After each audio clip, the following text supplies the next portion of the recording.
Economics कर रहे थे हम। आज का टॉपिक है नॉन परफॉर्मिंग एसेट्स, यानी गैर निष्पादनीय परिसंपत्तियां।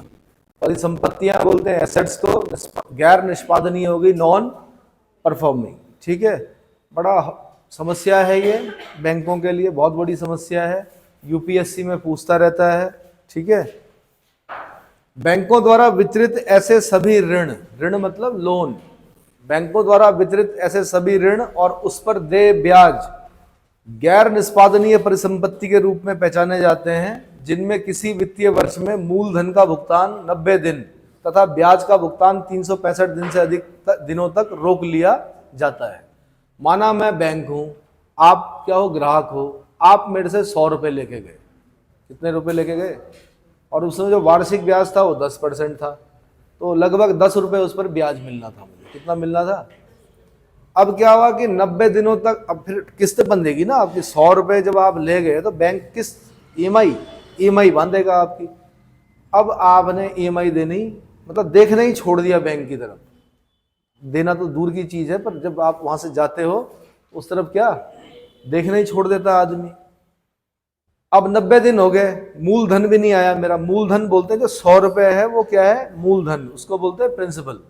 क्या बोलते हैं? ब्याज को बोलते हैं इंटरेस्ट। वो 10 रुपए इंटरेस्ट था। 90 दिनों तक मेरा मूलधन भी नहीं, मतलब नहीं आ रहा है वापस, और 365 दिन तक ब्याज भी नहीं आ रहा, इंटरेस्ट भी नहीं आ रहा, तो ऐसी चीज को क्या बोला जाएगा? Non performing asset. समझ में आया? मैंने आम भाषा में समझाया, अगर इस भाषा में लिखोगे तो 0 नंबर मिलेंगे। कितने? आपको इस भाषा में लिखना पड़ेगा। नीचे आओ जी फिर दोबारा। ये तो समझाने के लिए बोल रहा हूं कि मैंने 100 रुपए दिए, 10 रुपए ब्याज पड़ा, ऐसे मत कर देना वहां पर। बैंकों द्वारा वितरित ऐसे सभी ऋण और उस पर देय ब्याज गैर निष्पादनीय, ब्याज पर रुकना है, गैर निष्पादनीय परिसंपत्ति के रूप में पहचाने जाते हैं, जिनमें किसी वित्तीय वर्ष में, फाइनेंशियल ईयर में, मूलधन यानी प्रिंसिपल का भुगतान 90 दिनों तक तथा ब्याज यानी इंटरेस्ट का भुगतान 365 दिन से अधिक दिनों तक रोक लिया जाता है। वो क्या हो जाती? वो ऐसी एसेट क्या बन जाती? नॉन परफॉर्मिंग एसेट बन जाती। आगे ध्यातव्य है कि कृषि ऋण और उस पर देय ब्याज तब एनपीए की श्रेणी में आते हैं जब ब्याज तथा किस्त अदायगी भुगतान की तिथि के बाद 2 फसलों तक न हो सके। कृषि ऋण के लिए अलग है नॉन परफॉर्मिंग एसेट, क्योंकि हमें पता है कि बैंक ने किसानों को दिया, अब वो कब चुकाएगा? जब फसल होगी। फसल होगी तो काटेगा, फिर बेचेगा, फिर बाजार से उसको पैसा मिलेगा, तभी तो लौटाएगा। लेकिन क्या हो गया कि 2 फसल वर्ष निकल गए। कितने? अब फिर दोबारा मैं बैंक हूं, ये किसान है, ये मेरे से 100 रुपए लेके गए। भाई फसल वर्ष रबी खरीफ, अभी आप पढ़ेंगे कि रबी की फसल, खरीफ की फसल, जायद की फसल, तो 2 फसल वर्ष होते हैं। रबी का फसल वर्ष अलग होता है, खरीफ का फसल वर्ष अलग होता है। ठीक है, अब ये मेरे से ले गए, एक फसल वर्ष निकल गया, इन्होंने बैंक की तरफ देखना छोड़ दिया, दूसरा भी निकल गया, बैंक की तरफ देख ही नहीं रहे हैं, तो मैं ये समझूंगा कि 100 रुपये जो मैंने दिए थे, मैं बैंक था, यानी वो एनपीए बन गया, नॉन परफॉर्मिंग एसेट बन गया। तो इसमें जो सबसे इंपॉर्टेंट चीज़ है हाईलाइट करनी है आपने, वो ये है कि 2 फसलों तक, अच्छा फसल वर्ष नहीं बोला इसने, ब्याज की अदायगी और किस्त की अदायगी भुगतान की तिथि के बाद 2 फसलों तक न हो सके, 2 फसलों तक न हो सके, तो ये माना जाएगा कि वो क्या हो गया? नॉन परफॉर्मिंग एसेट बन गया। तो 2 फसलों तक को अंडरलाइन कर दीजिए आप। जैसे वहां 90 दिन 365 दिन याद किया, वैसे यहाँ पे 2 फसलों तक। बैंकों द्वारा वितरित ऐसे सभी ऋण निष्पादनीय परिसंपत्तियां परफॉर्मिंग एसेट्स माने जाते हैं, जिनका मूलधन एवं उस पर देय ब्याज समय से बैंक को प्राप्त होता रहता है। विगत वर्षों में बैंकों की लाभप्रदता गिरी है। एक चीज ध्यान रखना, फिर बता रहा हूं, कभी भी बैंक से लोन लेते हो, टाइम पर क्या करें? उसको क्या करें? उसका जो ईएमआई है वो टाइम पर दे। ठीक है, कभी कभी ऐसा होता है कि आपदा आ जाती है, कोई खर्चे ज्यादा हो गए, ईएमआई नहीं दे पा रहे, लेकिन फिर भी कुछ ना कुछ दो।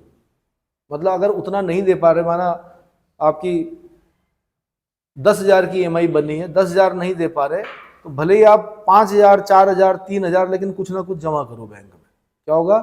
उससे ये पता चलता है कि उससे ना रिकॉर्ड बनता है आपका। एक क्या होता है, आने वाले समय में हो सकता है आपको किसी बड़े लोन की आवश्यकता हो सकता है विदेश यात्रा जाना हो, कुछ ना कुछ ये सारे डॉक्यूमेंट चेक होते हैं फिर, या कभी कुछ जरूरत पड़ जाए, है ना, क्या पता आप इंडस्ट्री लगाने की दिमाग में आ जाए, और तब आप क्या कर रहे हो, और आपने एक छोटा सा लोन लिया हो स्कूटी के लिए और वो आपने ख़राब कर रखा हो, तो फिर वो देखता है बैंक यार स्कूटी का नहीं चुका पाएगा, उद्योग लगाने चला है। तो समझ में आ रहा है?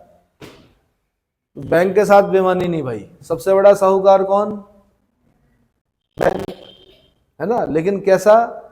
वैसा साहूकार नहीं जो जिसका कभी ब्याज ही पूरा नहीं होता था। इसका सीधा लिखा हुआ रहता है कि भाई इतना, और आपका पैसा सुरक्षित भी रहता है बैंक में, और आपको कानून और नियम से चला जाता है उसमें। बैंकिंग जो व्यवस्था है, इसीलिए बैंकिंग व्यवस्था से जोड़ा जा रहा है सभी लोगों को।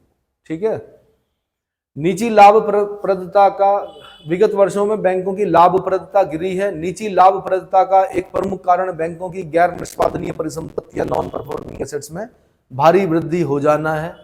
पहले लोग कुछ सौ रुपए लेके भागते थे, फिर कुछ लाख रुपए लेके भागने लगे, फिर कुछ करोड़ रुपए लेके भागने लगे, अब तो कई हजार करोड़ रुपए लेके भाग जाते हैं लोग। जैसे विजय माल्या, जैसे नीरव मोदी, जैसे मेहुल चौकसी, जैसे, है ना, ये नाम सुने होंगे आपने। अक्टूबर 2009 से, और एक तरफ हमारा किसान है, पता चलता है आत्महत्या कर दी। पूछा जाता क्यों की? भाई 5,000 रुपए का उधार था कि उसको, कितने का, चुका नहीं पा रहा था डर से। किससे? मतलब 5,000 रुपए के लिए लोगों ने, किसानों ने, हमारे किसानों ने क्या की? आत्महत्या की है, क्योंकि उनके लिए वो बहुत बड़ा लोन है। और वो जो बेशर्म जो भागे हैं, उनके लिए कई हजार करोड़ देश का पैसा लेके जो भागे हैं, उनको नहीं आएगी शर्म, है ना। डुबा गए पूरी बैंकिंग व्यवस्था को। चलो, अक्टूबर 2009 से भारतीय रिजर्व बैंक ने एनपीए के संबंध में पूरक व्यवस्था के रूप में ग्रेडिंग प्रणाली की शुरुआत की है, जिसके तहत गैर निष्पादन परिसंपत्तियों को 3 श्रेणियों में विभाजित किया गया है, यथा सब स्टैंडर्ड संपत्तियां, संदिग्ध संपत्तियां और हानि वाली संपत्तियां। किसमें? एक होगी सब स्टैंडर्ड संपत्तियां, दूसरी होगी संदिग्ध संपत्तियां, तीसरी होगी हानि वाली संपत्तियां। सबसे पहले सब स्टैंडर्ड संपत्तियां क्या होती है? सब स्टैंडर्ड एसेट्स वह एनपीए हैं जो 12 महीने से कम या 12 महीने तक बकाया रहते हैं, उनको क्या बोलते हैं? सब स्टैंडर्ड। संदिग्ध संपत्तियां, डाउटफुल डेब्ट्स कौन से हैं? वह एनपीए जो 12 महीने से अधिक समय तक रहता है। तीसरा, हानि वाली संपत्तियां, वह संपत्ति जिन्हें आरबीआई ने निरीक्षणोपरांत बैंक या वित्तीय संस्थान को हुए नुकसान के रूप में चिन्हित कर दिया है। ठीक है, हानि वाली संपत्ति। आरबीआई ने अंतर्राष्ट्रीय व्यवस्थाओं के अनुरूप गैर निष्पादनीय परिसंपत्तियों के लिए प्रावधानीकरण मानक निर्धारित किए हैं। इसका अर्थ है कि बैंकों को ऋणों की वसूली न हो पाने से होने वाली हानि के विरुद्ध सुरक्षा के रूप में अपनी निधियों का एक भाग अलग से रखना पड़ता है। और हम कुछ समय पहले पढ़ रहे थे, बेसल मानक पढ़ रहे थे। क्यों पढ़ रहे थे? बेसल पढ़े थे हमने जब मैंने बोला था स्विट्जरलैंड का एक शहर है बेसल। हाँ, पहले ही तो बोल रहा हूं मैं, है ना। तो ये अंतरराष्ट्रीय मानक क्यों बनाए गए? बैंकों को बचाने के लिए बनाए गए। भाई तो कोई भी स्थिति आ सकती, तब क्या करोगे?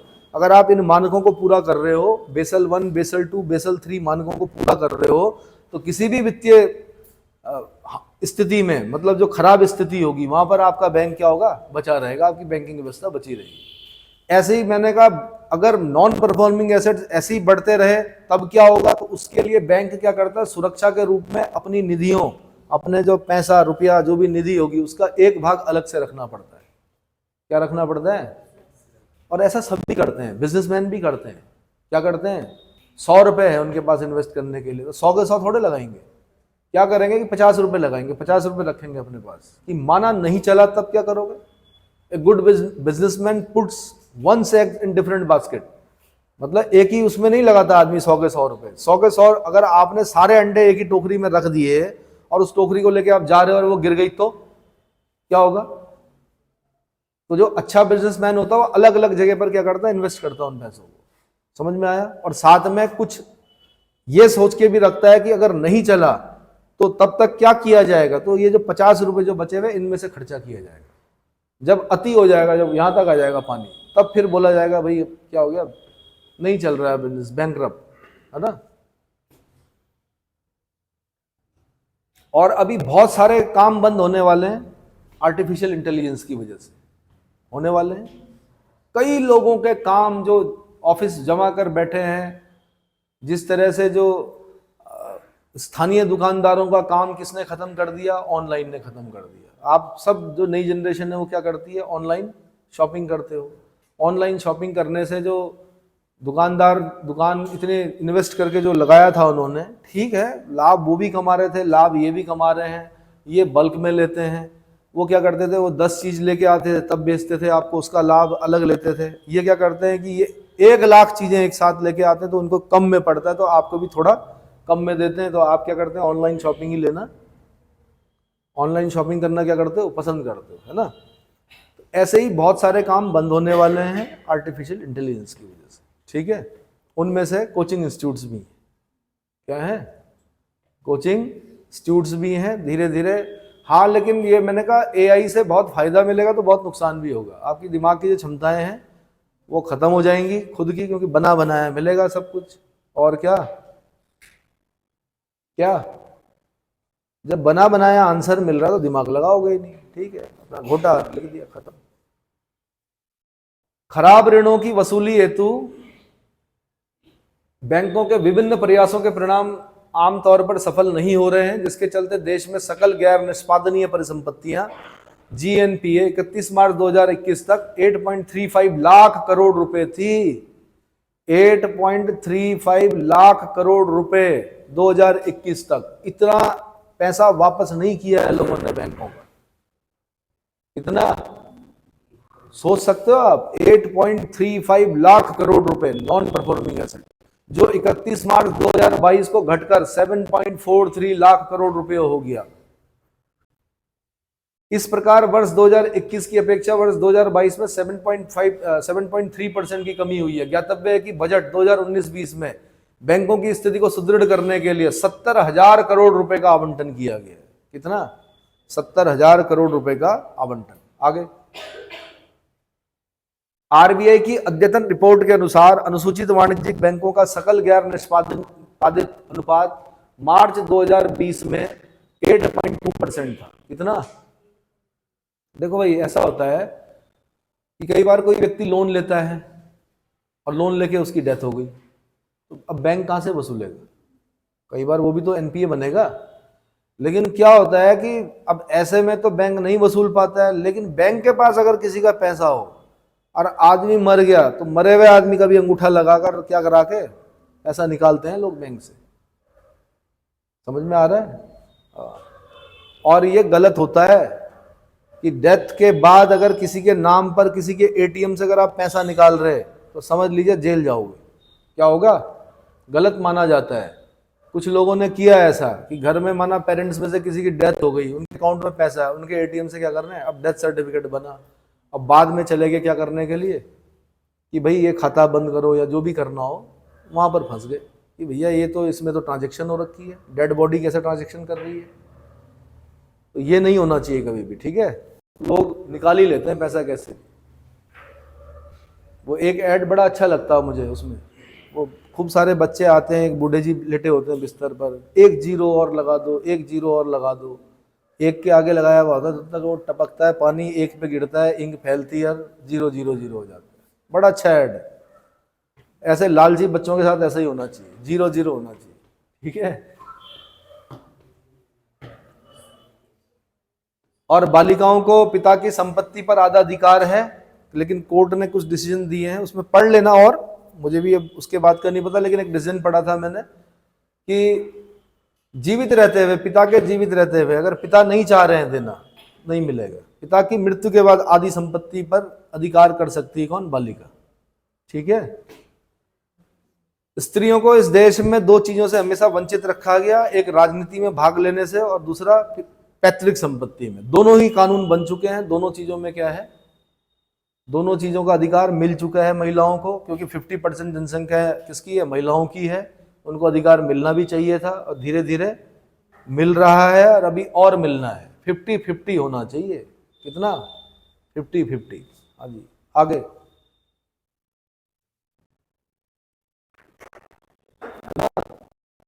लड़ाई चल रही है आपके रिजर्वेशन, 50% होना चाहिए भाई। लड़कियों का रिजर्वेशन 50 सीटें लड़कियों के लिए, 50 लड़कों के लिए। अपना अपना कमाओ, तभी चलेगी गाड़ी। क्या चीज? रिजर्वेशन नहीं बोल रहा हूं मैं, इसको रिजर्वेशन नहीं बोलते हैं, सीधी सी बात है, 100 सीटें आई, 50 महिलाओं के लिए, 50 पुरुषों के लिए, खत्म। ऐसा करो ना, समर्थन करते हो? भाई जैसे बस है, दिल्ली में क्या होता है, इधर की सीटें महिलाओं के लिए, इधर की सीटें पुरुषों के लिए।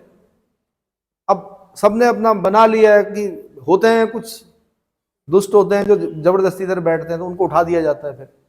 लेकिन मैंने कहा आधी सीटें महिलाओं के लिए और आधी सीटें पुरुषों के लिए, खत्म।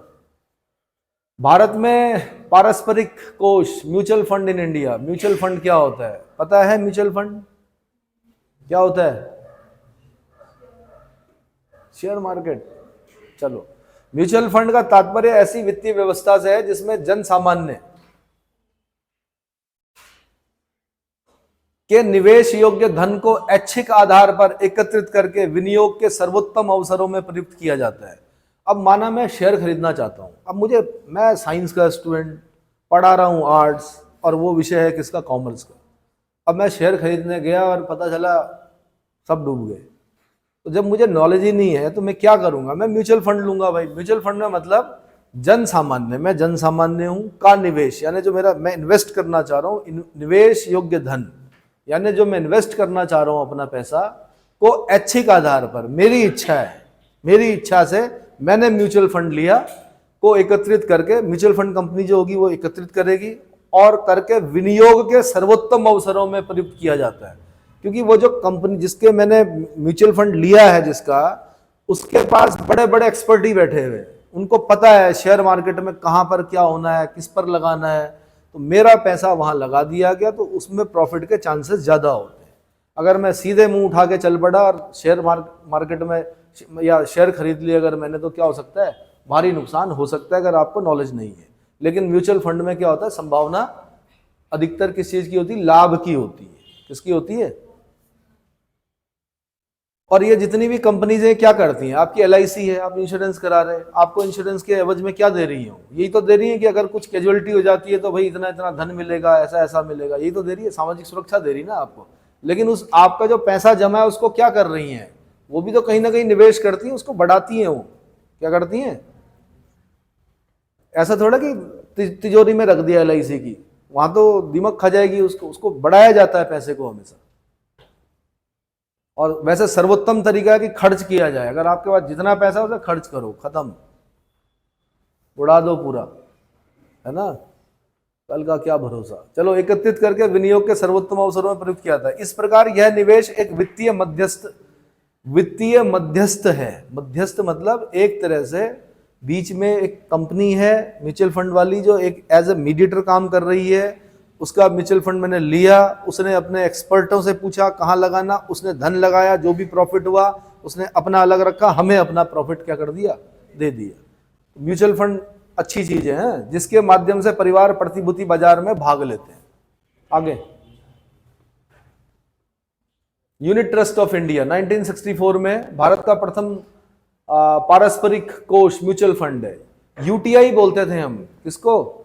म्यूचुअल जो पहला था भारत में वो क्या था? UTI। बाद में ये इसमें घपला हो गया कुछ, जब घपला हुआ उसी को आज एक्सिस बैंक बोलते हैं। आप क्या बोलते हैं? लिखा होगा कहीं पर, देखना, UTI को ही एक्सिस बैंक बोलते हैं, कहीं लिखा है? नहीं, मेरे बताने पे मत जाया करो, चेक भी कर लो एक बार।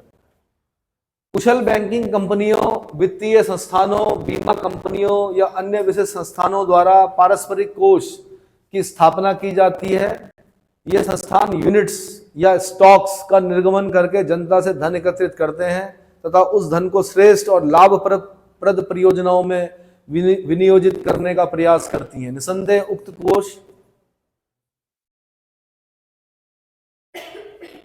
उक्त कोष एक सामूहिक बचत योजना है जो लघु निवेशकों की बचतों को प्रगतिशील और लाभप्रद परियोजनाओं में विनियोजित करती है।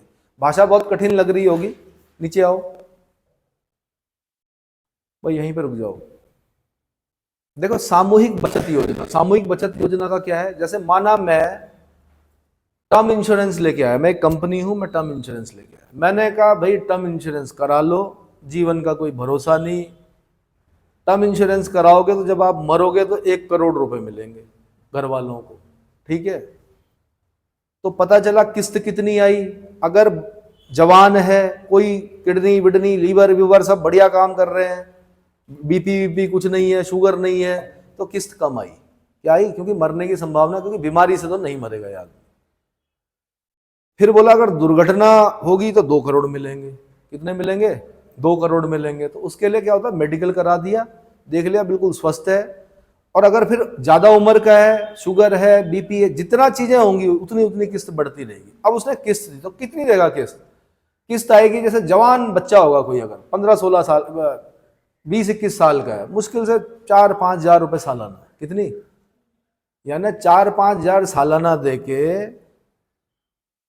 अगर उसकी कोई कैजुअलिटी होती है तो उसके परिवार को 1 करोड़ रुपए मिलेगा। कितना? जो नॉमिनी होगा। समझ में आ गया? और अगर उसका एक्सीडेंट हो गया तो 2 करोड़ मिलेंगे। ठीक है जी। लेकिन अब उम्र बढ़ गई, अब एक 45-50 साल का आदमी गया, उसको बीपी भी है, उसको शुगर भी है, उसको क्या है और बताओ और कौन सी बीमारियां होती हैं? और डायबिटीज शुगर हो तो गया, कितनी बार कराओगे? डबल शुगर कराओगे क्या? थायराइड भी है उसको, ठीक है, साथ में उसको क्या बोलते हैं, यूरिनल प्रॉब्लम भी है साथ में। अरे कैंसर मत कर, जब बहुत ज्यादा बीमार हो जाएगा तब नहीं होगा ये, तब नहीं लेती हैं वो कंपनी। अब ऐसे करते करते उससे पूछा सिगरेट पीते, उसने कहा हाँ, 5,000 रुपये और बढ़ गए। उससे पूछा ड्रिंक करते, उसने कहा हाँ, 5-7 हजार रुपये और बढ़ गए। ऐसे करते करते उसकी जो किस्त आएगी, मतलब 45-40-50 साल के आदमी की, वो आएगी लगभग 40-45 ऐसे आती है, 1,000 रुपये साल भर में देना है। निश्चिंत होकर क्या करना, बैठ जाना है कि अगर वो मरेगा तो उसके परिवार को क्या मिलेंगे। समझ में आ गया? अब जो मैं कंपनी हूं टर्म इंश्योरेंस वाली, मैं क्या करूंगा, उसका पैसा बचा कर रखूंगा? नहीं भाई, मैं उसको यहां लगाऊंगा। कहां? म्यूचुअल फंड में लगाऊंगा और उससे पैसा बनाऊंगा और ज्यादा, और उसी से तो दूंगा क्या। और उसमें ये होता है वो पैसा वापस नहीं मिलता। 45,000 50,000 रुपए जो किस्त गई, और उसमें एक और स्कीम है कि 70 साल में आपको सारा पैसा वापस मिलेगा। लेकिन वो जो किस्त होती है वो जाती लाख रुपए से ऊपर जा रही मेरे ख्याल से। जो बड़े लोग हैं, छोटे बच्चों की तो कम जाएगी, जो 20-21 साल के हैं वो कम जाएगी। 70 साल में पूरा पैसा वापस, रिफंड वाली स्कीम भी आ गई, पहले नहीं थी। यानी जितना पैसा आपने जमा किया उसमें ब्याज व्याज लगा के वो दे देंगे। पहले ये था पैसा नहीं मिलेगा भाई, मरोगे, मरना पड़ेगा, पैसा तो मिलेगा। समझ में आ गया? सब किस पे लगाते हैं? म्यूचुअल फंड पे लगाते हैं, शेयर्स में लगाते हैं। ये वो जगह है जहां व्यक्ति रातों रात, क्या हो सकता है, रातों रात तो नहीं होता पर मतलब कुछ भी हो सकता है, और ऐसे भी हो सकता है डाउन। बाकी the great bull Harshad Mehta के बारे में देख लीजिए। एक कमरे में परिवार रहता था, और कहां तक पहुंचा, और कहां तक कितने 1,000 करोड़ रुपए कमाए उसने। कहां से कमाए? शेयर मार्केट से कमाए, इसलिए द ग्रेट बुल कहते हैं उसको।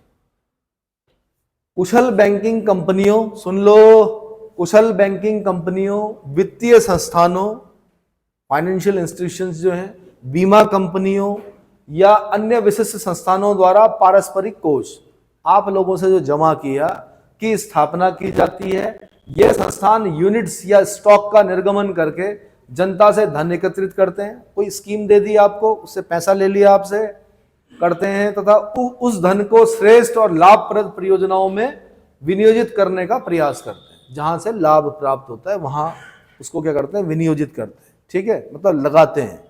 निसंदेह उक्त कोष एक सामूहिक बचत योजना है। आप सब लोगों की बचत है ना, बचत योजना है जो लघु निवेशकों की बचतों को प्रगतिशील, आप सब लोग जो लघु निवेशक हो, छोटे छोटे इन्वेस्टमेंट, क्या छोटे छोटे इन्वेस्टमेंट, लघु निवेशकों की बचतों को प्रगतिशील, प्रगतिशील कब बनेगा, जब क्या होगा, वो बढ़ेगा, पैसा आपने जितना लगाया वो बढ़ेगा, और लाभप्रद परियोजनाओं में विनियोजित करते हैं। खत्म। एनर्जी में लगा दी उन्होंने। उससे क्या हुआ कि जो एनर्जी सेक्टर है ना वो और ग्रो करेगा, क्योंकि उसको पैसा मिल गया, और उसका जो लाभ मिलेगा उसका एक पार्ट किसको मिलेगा, कंपनी को मिलेगा, और कंपनी उस लाभ का एक पार्ट किसको देगी, आपको देगी। कई बार ऐसा होता है कि 100 रुपए का एक शेयर जो होता है ना, 10 साल बाद लोगे तो वो कम से कम 10,000 का 20,000 का भी हो जाता है। और कभी कभी ऐसा होता है कि 10,000 वाला शेयर क्या हो गया, 500 रुपए का हो गया, एक होता है ऐसा। ये संस्थान यूनिट्स और स्टॉक्स का निर्गमन करके जनता से धन एकत्रित करता था, उस धन को श्रेष्ठ और लाभप्रद परियोजना में विनियोजित करते हैं। ये बता तो दिया मैंने, विनियोजित करते हैं। ऊपर चलो। म्यूचुअल फंड उद्योग में नवीन युग का अभ्युदय जनवरी 1992 में भारतीय प्रतिभूति एवं विनिमय board SEBI, security exchange board of India द्वारा देश के प्रथम पारस्परिक कोष नियामक के जारी किए जाने से हुआ। पारस्परिक कोष नियामक के जारी किए जाने से हुआ। वर्ष 1992 से पूर्व हमारे देश में केवल सार्वजनिक क्षेत्र के उपक्रमों द्वारा ही पारस्परिक कोष योजनाओं का संचालन किया जाता था, किंतु 1992 में सेबी द्वारा जारी दिशा निर्देशों के अंतर्गत देशी, विदेशी, निजी, देशी मतलब हमारे देश की, विदेशी मतलब फॉरेन, निजी मतलब प्राइवेट उद्यमियों को भी पारस्परिक कोष योजनाओं के संचालन की छूट दी गई। इसके बाद अनेक निजी पारस्परिक कोष पीएमएफ, प्राइवेट म्यूचुअल फंड योजनाएं शुरू की गई। निजी पारस्परिक कोष यानी प्राइवेट म्यूचुअल फंड योजनाएं शुरू की गई। भारतीय रिजर्व बैंक ने विदेशी मुद्रा कोष में सतत हो रही वृद्धि को देखते हुए घरेलू म्यूचुअल फंडों को विदेशों में और अधिक निवेश करने की अनुमति अप्रैल 2008 में प्रदान की थी। इन फंडों के लिए विदेशों में निवेश की सीमा को $5 अरब से बढ़ाकर अब $7 अरब कर दिया गया है। भैया घर ही घर, अंदर ही अंदर निवेश करोगे तो कितना मिल जाएगा? नहीं मिलेगा, विदेशों में जाना पड़ेगा निवेश करने के लिए, विदेशी कंपनियों में निवेश करना पड़ेगा। डॉलर में निवेश करेंगे हम, डॉलर में मिलेगा। फिर क्या मिलेगा? समझ में आ रहा है? तो पहले हम $5 अरब, ये इन्हें बोला गया था कि $5 अरब, अब बोला जा रहा है $7 अरब तक का आप बाहर भी क्या कर सकते हो? निवेश कर सकते हो। खत्म। उसके बाद है बैंकिंग लोकपाल, ओम्बुड्समैन। मैंने कहा था कि ओम्बुड्समैन जो नॉर्वे, स्वीडन, फिनलैंड, स्विट्जरलैंड, ये ऐसे देश हैं जहां करप्शन जीरो है। कारण क्या है कि बहुत पहले इन लोगों ने क्या कर दिया, ओम्बुड्समैन जैसी संस्थाएं क्या कर दी, बना दी, जिनको लोकपाल बोलते हैं। ठीक है, वहीं से हमने क्या किया, बैंकों में बहुत पहले कंसेप्ट उठा लिया था कि बैंकिंग ओम्बुड्समैन। साथ में मैंने ये भी बताया था कि हर जगह, हर राज्य के जिले में एक आरबीआई का कार्यालय होता है, उस आरबीआई के कार्यालय में एक ओम्बुड्समैन बैठता है। बैंक संबंधी जो भी शिकायत आपको करनी हो ओम्बुड्समैन से कर सकते हैं। आपके सारी समस्याओं का निराकरण वहीं पर हाथों हाथ क्या हो जाएगा, अगर आपके साथ किसी बैंक में छल हो रहा है तो। ठीक है, भारतीय रिजर्व बैंक द्वारा बैंकों के ग्राहकों को एक शीघ्र शिकायत निवारण व्यवस्था उपलब्ध कराने हेतु 14 जून 1995 को बैंकिंग लोकपाल नामक संस्था का गठन किया गया। यह संस्था बैंकिंग सेवाओं से संबंधित शिकायतों तथा इस योजना में निर्दिष्ट अन्य मामलों के समाधान हेतु एक सांस्थानिक और विधिक ढांचा उपलब्ध कराता है। यह संस्था भारतीय रिजर्व बैंक अधिनियम, इसको हाईलाइट कर दीजिए। बैंकिंग लोकपाल जो है आरबीआई एक्ट 1949 35 का, ये याद करना जरूरी है, 35 का के अनुसार रिजर्व बैंक द्वारा गठित की गई है। यह भारत में कार्यरत भारतीय एवं विदेशी बैंकों से संबंधित शिकायतों का निस्तारण करती है, चाहे वह शिकायतें भारतीय नागरिकों की हो या प्रवासी भारतीयों या अनिवासी भारतीयों से संबंधित हो या फिर विदेशी नागरिक। ध्यातव्य है कि इसके द्वारा पारित आदेश अंतिम एवं बाध्यकारी नहीं होता है। इसके आदेश के विरुद्ध रिजर्व बैंक के डेप्यूटी गवर्नर के नेतृत्व में गठित अपीलीय प्राधिकरण यानी ट्रिब्यूनल, आरबीआई के डेप्यूटी गवर्नर के लीडरशिप में जो ट्रिब्यूनल होता है उसमें अपील की जा सकती है। उल्लेखनीय है कि इसके द्वारा की गई सेवाएं निःशुल्क होती हैं। बैंकिंग लोकपाल बैंकिंग सेवाओं से संबद्ध आगे अधोलिखित शिकायतों को प्राप्त कर सकता है यथा नंबर 1, सिक्कों को बिना किसी पर्याप्त कारण के स्वीकार न करना तथा उसके संबंध में कमीशन लेना। क्या आप अगर, वो सुना है आपने, एक भिखारी पकड़ा गया, करोड़ों रुपए मिले उसके, तो सिक्के बोरों में लेके जाते थे बैंकों में, लेना पड़ेगा बैंक को, मना नहीं कर सकता। वैसे भी वास्तविक मुद्रा जो है वो सिक्के होते हैं। बैंक वाला ये नहीं कहेगा कि मैं नहीं गिन सकता इतना, भाई बाद में आना, कुछ नहीं, आप शिकायत कर दो, सिक्के लेने पड़ेंगे। ठीक है। दूसरा, सरकारी प्रतिभूति यानी गवर्नमेंट सिक्योरिटीज जारी करने से इनकार अथवा विलंब या सेवा प्रदान करने या शोधन में विलंब, अगर इन सब चीजों में क्लियरिंग में दिक्कत हो रही है, गवर्नमेंट सिक्योरिटीज जारी करने से इनकार कर रहा है कोई बैंक, या विलंब कर रहा है, या सेवा प्रदान करने से मना कर रहा है, तो आप ओम्बुड्समैन के पास जाकर क्या कर सकते हो, शिकायत कर सकते हो। आगे,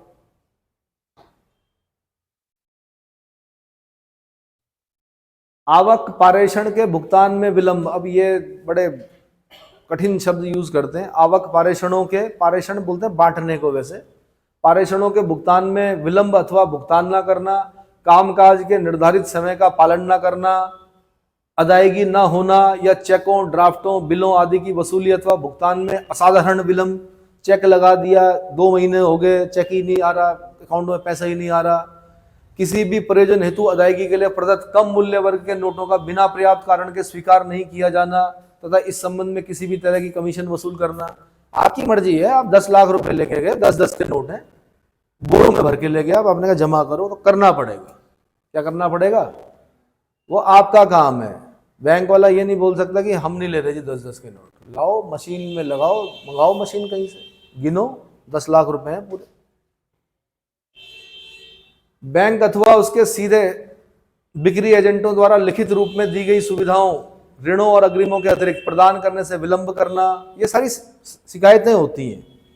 और इसके लिए एक और बताता हूं मैं, एक होता है सिटीजन चार्टर। क्या होता है? सुना है सिटीजन चार्टर? कोई भी सरकारी जो दफ्तर होता है वहां पर एक बोर्ड पर लिखा होता है कि हम क्या क्या सेवाएं प्रदान करते हैं। नंबर 2 लिखा होता है